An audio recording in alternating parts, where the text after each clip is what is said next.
Hello students. तो आज हम स्टार्ट करने वाले हैं कोऑर्डिनेशन कंपाउंड, जो कि हमारे जेई और नीट के लिए बहुत स्कोरिंग और अच्छा चैप्टर है। ठीक है, इनऑर्गेनिक केमिस्ट्री में अगर आपकी केमिकल बॉन्डिंग और कोऑर्डिनेशन कंपाउंड के ऊपर अच्छी कमांड है तो आप मान लीजिए यानी कि आपकी इनऑर्गेनिक केमिस्ट्री के स्ट्रॉन्ग पार्ट हो चुका है। ठीक है, तो देखते हैं कोऑर्डिनेशन कंपाउंड के बारे में कि स्टार्ट करते हैं इसका सबसे फर्स्ट टॉपिक, जिसका नाम है हमारा मॉलिक्यूलर। टॉपिक का नाम लिख दीजिए बेटा सभी जना। नाम होगा इसका मॉलिक्यूलर और एडिशन कंपाउंड। मॉलिक्यूलर और इसे हम एडिशन कंपाउंड भी कहते हैं, एडिशन कंपाउंड। ठीक है, अब आपको लग रहा है कि कहीं ना कहीं नाम से आपको पता चल रहा है कि ये किसी न किसी का एडिशन हो रहा है ना। या इसका दूसरा नाम हमारा मॉलिक्यूलर कंपाउंड है, मॉलिक्यूल भी इसमें हो गया है। इसका मतलब ये हुआ है कि ये ऐसे कंपाउंड होते हैं जो दो सिंपल कंपाउंड, जो दो सिंपल सॉल्ट होते हैं इनऑर्गेनिक, स्पेशली हम यहाँ जो बात करेंगे वो इनऑर्गेनिक कंपाउंड के बारे में बात करेंगे। तो दो सिंपल सॉल्ट जो होते हैं या दो सिंपल जो मॉलिक्यूल होते हैं हमारे, उनके कॉम्बिनेशन से जो कंपाउंड बनते हैं उन्हें हम बोलते हैं मॉलिक्यूलर या एडिशन कंपाउंड। तो एक बार डेफिनेशन हम लोग लिख देते हैं। ठीक है, व्हेन टू और more than two simple salt are allowed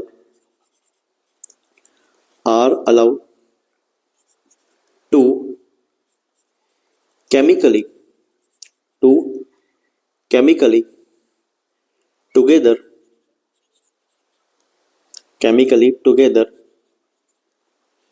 in a fixed proportion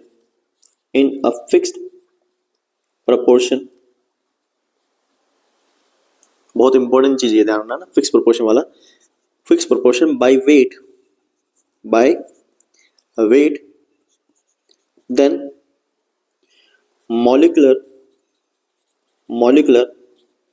और एडिशन कंपाउंड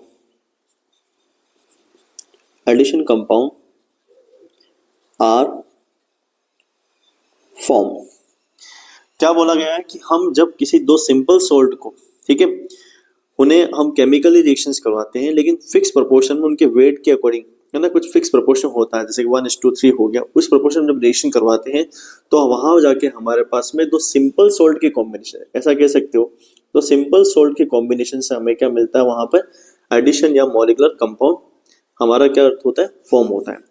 अब अगर देखा जाए कि सिंपल और मॉलिक्यूलर कंपाउंड जो मॉलिक्यूलर या एडिशन कंपाउंड जो होता है वो कितने तरह का होता है, तो पहले यहाँ बात करते हैं कि इसके टाइप कितने होते हैं। तो there are two types of molecular और सिंपल कंपाउंड। सबसे पहला होता है बेटा हमारे पास में कौन सा, डबल सॉल्ट।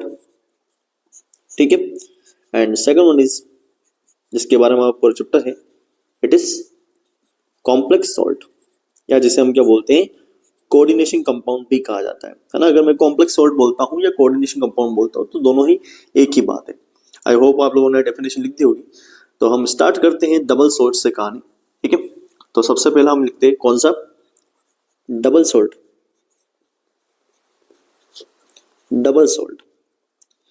सबसे पहले डबल सॉल्ट के बारे में आप समझिए, वो डेफिनेशन में लिखते हैं।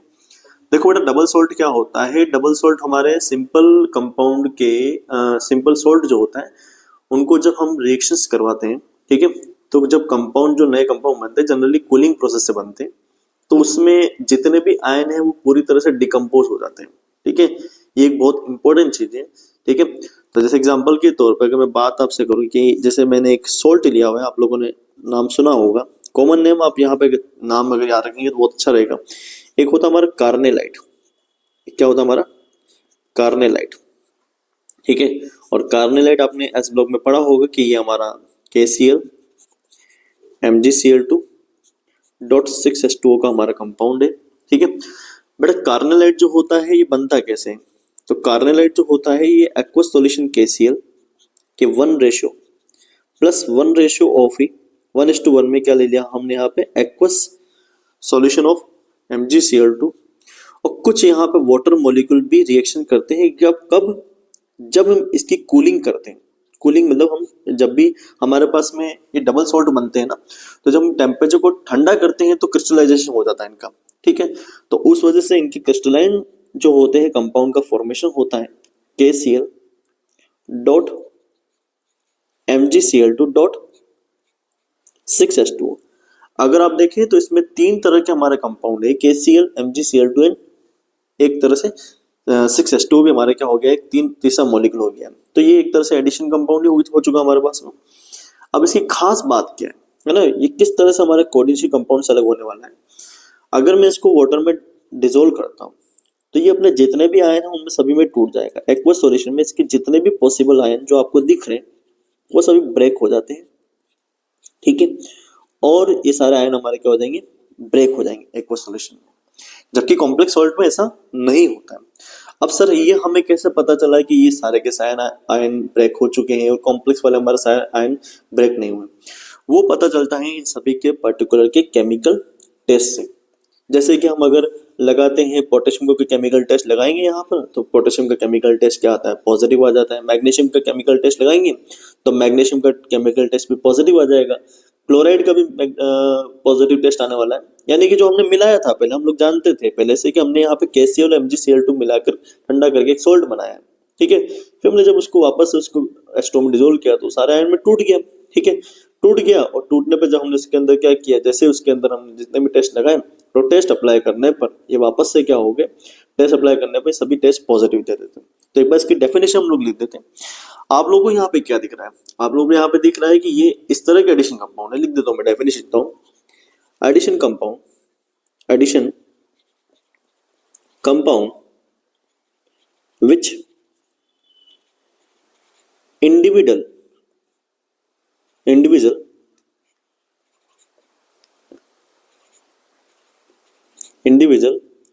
component individual component यानी कि जो हमारे पास में KCl MgCl2 है does not lose their identity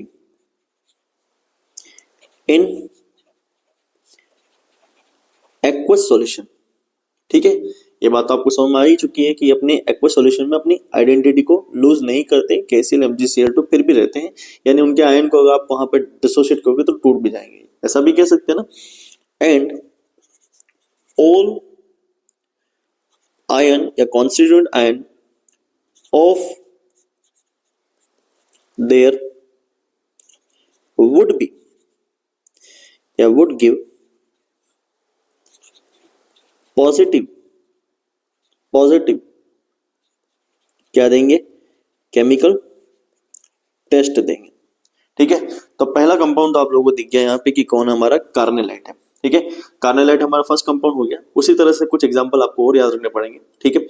तो एक तो हो गया हमारे पास में कार्नेलाइट हो गया है, ठीक है। डेफिनेशन आपने लिख दी होगी और आपने हो सकता है आई होप आप लोगों ने एग्जाम्पल भी लिखा होगा। सेकंड एग्जाम्पल हम देखते हैं यहाँ पे। सेकंड एग्जाम्पल हमारे पास में एक बहुत ही प्यारा सा एग्जाम्पल और है, जिसका जो सॉल्ट है उसका नाम है हमारा पोटाश एलम। आप सभी ने सुना होगा, फिटकरी हम जिसको बोलते हैं, ठीक है।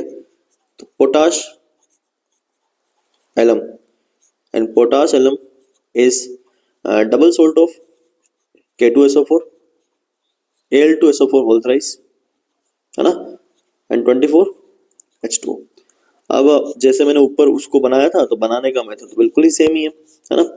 ये बनेगा कैसे हमारा कि जब हम K2SO4 को रिएक्शन करवाएंगे, उसके एक्वस सॉल्यूशन की रिएक्शन करवाएंगे किससे, Al2SO4 होल थ्राइस से एक्वस सॉल्यूशन में, तो वहां पे कुछ वाटर के जो पार्टिकल होंगे वो भी क्या होंगे, कंबाइन होंगे। और कंबाइन होंगे, ये प्रोसेस थोड़ा कूलिंग करने पर ही होता है। और क्रिस्टलाइन यहाँ पे हमारे पास में क्या होते हैं, कुछ एक सॉल्ट मिलता है जो डबल सॉल्ट होता है हमारा, वो होता है हमारा कौन सा, पोटाश एलम, ठीक है। फॉर्मूला आप लोग याद रखिएगा, ठीक है, इंपॉर्टेंट है, पूछा जा सकता है। अब फिर से यहाँ बात करूं मैं कि मान लीजिए मैं यहाँ पे अगर टेस्ट अप्लाई करता हूँ, ठीक है, मैंने जैसे इसको वाटर में डिजोल्व किया है तो वाटर में डिजोल्व करने पर क्या देता है हमें, K+ आयन दे देगा। ये हमें एल्यूमिनियम 2+ आयन भी दे सकता है, ठीक है, एल्यूमिनियम के आयन भी दे सकता है। ये जितने भी SO4 है वो सारे आयन भी यहाँ पे क्या हो जाएंगे, ब्रेक हो जाएंगे, SO4 2 माइनस, और ये सब अपने क्या देंगे, पॉजिटिव टेस्ट देंगे। यानी कि सल्फेट का जो टेस्ट होता है हमारा बेरियम क्लोराइड, वो टेस्ट पॉजिटिव दे देगा हमारे पास में। एल्यूमिनियम का जो टेस्ट होता है हमारा थर्ड ग्रुप का, वो सारे केमिकल टेस्ट दे देगा। अब ये टेस्ट जो होते हैं ये हमारे कहाँ होते हैं, सॉल्ट एनालिसिस के अंदर होते हैं। तो आई होप आप लोगों को बात समझ में आ गई कि डबल सॉल्ट हमारे इस तरह के कंपाउंड होते हैं, जब दो सिंपल सॉल्ट रिएक्शन करते हैं, उनको जब कूलिंग करते हैं, ठीक है, वो फिक्स प्रोपोर्शन में एक दूसरे से रिएक्शन करते हैं। फिक्स प्रोपोर्शन जैसे कि यहाँ पे आप देख रहे हैं, यहाँ पे KCl का हमने 1 लिया है, 1:1 में हमने क्या लिया है, MgCl2 और KCl लिया है। यहाँ पे 1:1 में लिया हमने, साथ में कुछ वाटर पार्टिकल ऐड हुए, कूलिंग करने पर हमारे पास में क्या मिला, डबल सॉल्ट। तो ये जो हमने बनाए हैं ये सारे क्या है, हमारे डबल सॉल्ट है। इनकी खास बात ये है कि जब वाटर में हम इनको डिसोल्व करते हैं तो डिसोशिएट हो जाते हैं। ठीक है, एक एग्जांपल आप और याद रखिएगा, जो है हमारा कौन सा, मोहर सॉल्ट। अब आपको बनाने का तरीका आ चुका है, आप सारी चीज जानते हो, तो आप इनको नोट डाउन जरूर कर लीजिएगा। मोहर सॉल्ट इंपॉर्टेंट है, ठीक है, FeSO4 NH4 2 SO4 6H2O। अगर आप लोगों ने केमिस्ट्री प्रैक्टिकल आपके हो गए हैं, ठीक है, ये आपने किए हैं 12th क्लास के अंदर, तो आपको पता होगा इसको हम बोलते हैं FAS भी बोलते हैं, फेरस अमोनियम सल्फेट भी बोलते हैं। ठीक है, ये भी हमारा क्या हो गया, फेरस सल्फेट और अमोनियम सल्फेट की कॉम्बिनेशन से मिलकर बनाया है। ठीक है, तो अगला हम बात करते हैं, ये तो हो गया हमारा डबल सॉल्ट, जो कि हमारा एडिशन सॉल्ट का सबसे पहला टाइप था। सेकंड जो है हमारे पास में, जिसके बारे में बात करेंगे, सेकंड वाला होगा हमारा कौन सा, which is complex salt. Complex, या बेटा हम लोग इसे क्या बोलते हैं, कोऑर्डिनेशन कंपाउंड भी बोलते हैं, कॉम्प्लेक्स सॉल्ट, या हम इसको क्या बोलेंगे, कोऑर्डिनेशन कंपाउंड। कॉम्प्लेक्स को आप लिख सकते हो सॉल्ट। ठीक है, ये हमारा होता है नेक्स्ट सेकंड टाइप का एडिशन कंपाउंड। देखिए इसको बनाने का तरीका भी यही है, सेम ही है, कि जब हम इसको क्या करते हैं कि एक फिक्स प्रोपोर्शन में दो कंपाउंड का हम जब एडिशन करते हैं तो हमारे पास में एक नया सॉल्ट का फॉर्मेशन होता है, वो एडिशन सॉल्ट होता है हमारा। और ये जो होता है एडिशन सॉल्ट, इसे हम क्या बोलते हैं, कॉम्प्लेक्स या कोऑर्डिनेशन सॉल्ट कहते हैं। ठीक है, आपको बात तो समझ आई है, लेकिन ये किस तरह से हमारा डबल सॉल्ट से अलग होता है, उसमें खास बात यह है कि जो ये बनता है ना, ये अपने सारे के सारे आयंस में टूटता नहीं है वाटर में। ठीक है, पहले एक बार देख लेते एग्जांपल के तौर पे, जब मान लीजिए कि मैंने फेरस साइनाइड FeCN2 के एक्वस सॉल्यूशन की, मैं रिएक्शन करवा देता हूं KCN के साथ में। ठीक है, और मैं यहाँ पे KCN ले रहा हूँ 4 में, आपको दिख रहा होगा मैंने इसका 1 मोल लिया है, तो इसका साथ में मैंने कितना लिया है, 4 मोल लिया है। और जब ये कंबाइन होते हैं हमारे पास में तो बनाते हैं K4 FeCN6, ये बनता है। इस कंपाउंड का जो कॉमन नेम होता है हमारा, वो क्या होता है, पोटेशियम फेरोसाइनाइड कॉमन नेम है। अब फेरो क्यों हुआ, क्योंकि इसके ऊपर यहाँ पे जो आयरन है वो +2 की फॉर्म में होता है, यहाँ पे भी क्या होता है, +2 की फॉर्म में होता है। तो इसका ये कि हमारा क्या होगा, कॉमन नेम। IUPAC नेम इससे क्या आगे आएगा इसी चैप्टर में, तब हम देखेंगे IUPAC नेम क्या है। मैं जो भी कॉम्प्लेक्स कंपाउंड बताऊंगा उनमें आज वाले लेक्चर में इंपॉर्टेंट यही है कि जैसे जैसे जो भी कंपाउंड बताऊंगा, मैं जो उनके कॉमन नेम लिख रहा हूँ ना, उन कॉमन नेम को आपको नोट करना है और लिखना है। ठीक है, क्योंकि हो सकता है आपसे एग्जाम में डायरेक्ट क्वेश्चन पूछ ले, या किसी इंडिविजुअल तरीके से आपको कहीं पे घुमा फिरा के डायरेक्टली क्वेश्चन पूछा जा सकता है। आ रही बात समझ में? ठीक है, तो इनडायरेक्टली या डायरेक्टली दोनों ही तरह से क्वेश्चन बन सकते हैं। तो ये जो भी लिखवा रहा हूँ मैं, सारे इंपॉर्टेंट है। ठीक है, अब इसमें बात करते हैं कि डबल सॉल्ट से कैसे अलग है। तो मैंने थोड़ी देर पहले आपको बताया था कि डबल सॉल्ट को जब हम वाटर में डिजोल्व करते हैं, पानी में डिजोल्व करते हैं, तो पूरी तरह से सारे आयन में ब्रेक हो जाते हैं। बट ये सारे पूरी तरह से ब्रेक होते नहीं है जनरली, है ना, जनरली बोला है मैंने, इस बात पे ध्यान देना आप लोग। ठीक है, तो मोस्टली क्या होते हैं कि पूरी तरह से क्या है कि अपने अंदर से डिसोशिएट नहीं होते हैं। अब जनरली क्यों बोला है, क्योंकि जनरली कॉम्प्लेक्स कंपाउंड जो होते हैं वो हमारे स्टेबल होते हैं, बट समटाइम कुछ कॉम्प्लेक्स कंपाउंड जो होते हैं वो हमारे स्टेबल नहीं होते। अब ये स्टेबिलिटी वाला जो होता है वो हमारा एक आगे टॉपिक आएगा इसी के अंदर, आज के लेक्चर में उसी में डिस्कस करेंगे हम लोग कि स्टेबिलिटी कांस्टेंट के ऊपर डिपेंड करता है ये। ठीक है, तो हाल फिलहाल आप देख रहे हैं यहाँ पर कि जब मैंने इसको वाटर में डिसोल्व किया ना, तो वाटर में डिसोल्व करने पर मेरे पास में 2 आयन बन गए। एक तो बन गया मेरे पास में K+ पोटेशियम आयन बनाओ, बट अगर आप यहाँ नोटिस करेंगे तो यहाँ पे Fe2+ अलग नहीं हुआ, वो साइनाइड में CN जो वो भी अलग नहीं हुआ है। इसका मतलब ये हो गया कि अगर मैं यहाँ पे केमिकल टेस्ट अप्लाई करता हूँ Fe का, तो मेरा पॉजिटिव आने वाला नहीं है। तो जैसे अगर मैंने इसमें कोई Fe का टेस्ट लगा दिया मैंने, ठीक है, तो Fe का टेस्ट यहाँ पे क्या आएगा, हमारा नेगेटिव टेस्ट आएगा। मतलब ये तो यही कह देगा कि इसमें तो आयरन है ही नहीं है, ठीक है।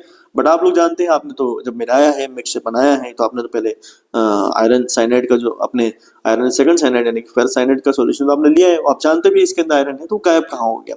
वो एक्चुअल में गायब नहीं हुआ है, वो यहाँ पे इस कोऑर्डिनेशन एंटाइटी के अंदर क्या हो गया, स्ट्रांगली बॉन्डेड हो चुका है ना। ये अपना चारों तरफ से ये जो होते हैं, जिसने इसको चारों तरफ से घेर रखा है, इनको लिगेंड बोलते हैं। टर्मिनोलॉजी है इसकी, इसी चैप्टर के आगे समझेंगे लिगेंड्स क्या होता है। तो ये इनके बीच में गिरा हुआ है, ठीक है, ऐसा समझ लो एक गोला है, गोले के बीच में फंस गया है। तो वाटर के पास में इतनी इनफ इतना इनफ उसका हाइड्रेशन एंथैल्पी इसका नहीं होता है, इस कंपाउंड का, या वाटर के पास में इतना इनफ पावर नहीं होता है कि वो इनके बीच के बॉन्ड को ब्रेक कर पाए।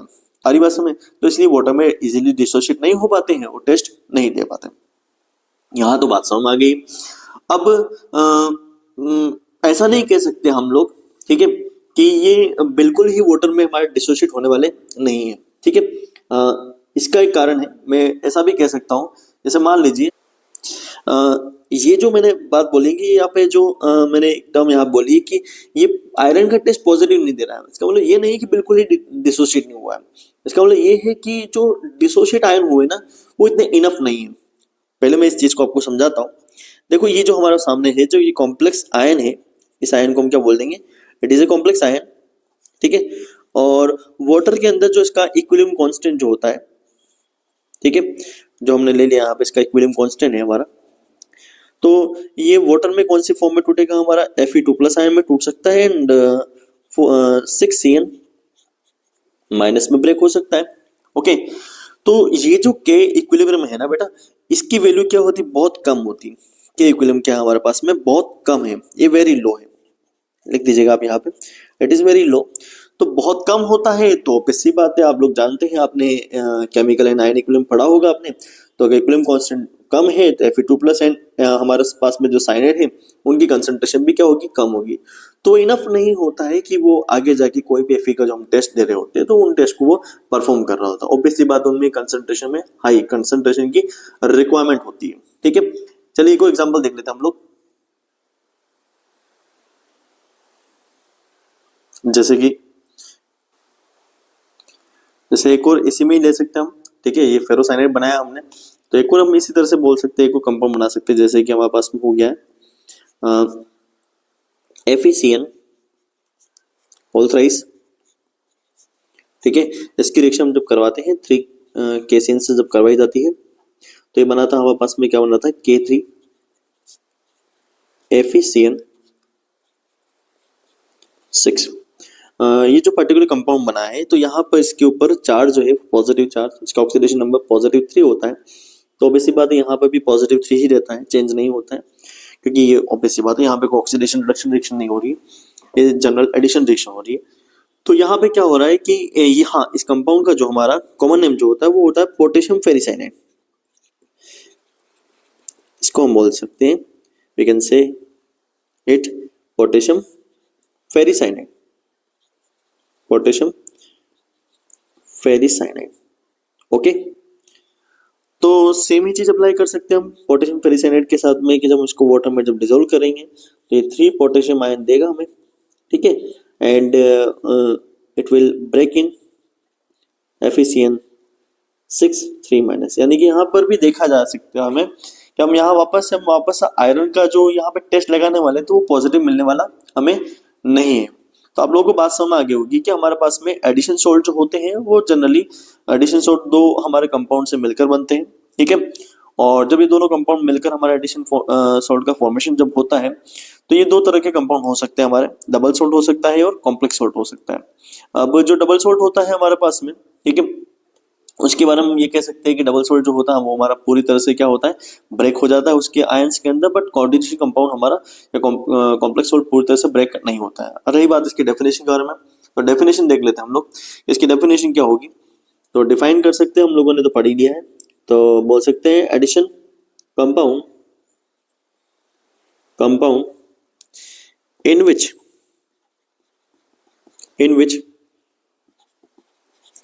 individual कंपोनेंट,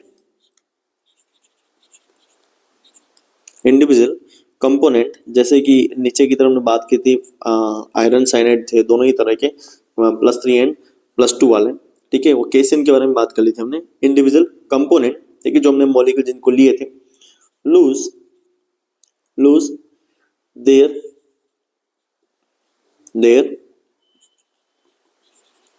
आइडेंटिटी, है ना, तो उनकी जो मूल पहचान होती है वो उन्होंने खो दी है।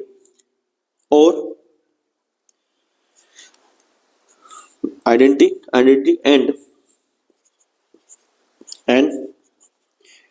It's aqueous solution